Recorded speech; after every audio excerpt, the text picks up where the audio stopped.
कहानी की शुरुआत होती है एक जगह से जिसका नाम है प्रेम नगरी। यह नगरी सिर्फ नाम से ही सुंदर नहीं थी, वहाँ के लोग, वहाँ के घर, गलियां और नदियां भी उतनी ही सुंदर थीं। इसी छोटे से गांव में अज्जू और सुनीता रहते थे। अज्जू एक गरीब और मेहनती लड़का था, जबकि सुनीता गांव की सबसे खूबसूरत और दयालु लड़की थी। दोनों का प्यार इतना मजबूत था कि पूरा गांव उनकी जोड़ी को पसंद करता था। लेकिन इनकी इस खुशहाल जिंदगी में एक तीसरा शख्स भी था, रायस्टार। वह अज्जू का सबसे अच्छा दोस्त था, मगर वह भी सुनीता से बेहद प्यार करता था। रायस्टार अमीर जमींदार का बेटा था, जिसके पास पैसा, ताकत और गांव में इज्जत थी।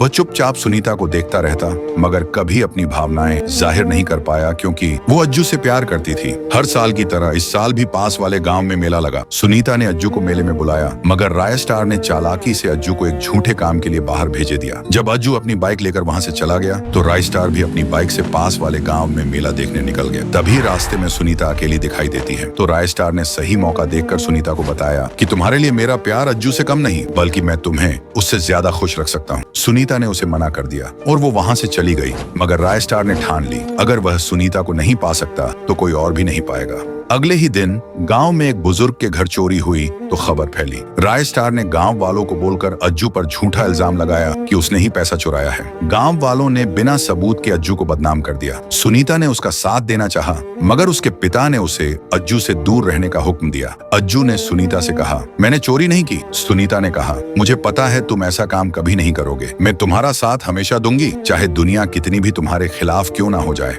रायस्टार ने अपनी चाल जारी रखी, मगर सुनीता का विश्वास अज्जू पर अटूट था। वह जानती थी कि यह सब रायस्टार की साजिश है। फिर एक रात पूरा गांव गहरी नींद में था, और जब अज्जू अपनी छोटी सी झोपड़ी में अकेला सोया था, रायस्टार ने अपने साथी के साथ मिलकर उसके घर में बम फेंके अज्जू उठा और किसी तरह बच निकला। उसके लिए प्रेम नगरी में रहना मुश्किल हो गया। दर्द और निराशा से भरा हुआ अज्जू ने एक रात चुपचाप गांव छोड़ने का फैसला किया। वह सुनीता से मिले बिना ही गांव छोड़कर चला गया। जब सुबह सुनीता को पता चला कि अज्जू गांव छोड़कर जा चुका है, तो उसका दिल टूट गया। लेकिन उसने हार नहीं मानी। धीरे धीरे सुनीता ने और भी सबूत जुटाए। कई महीनों बाद अज्जू एक सफल व्यापारी बनकर वापस लौटा। उसने अपनी मेहनत से दूसरे शहर में नाम कमाया था।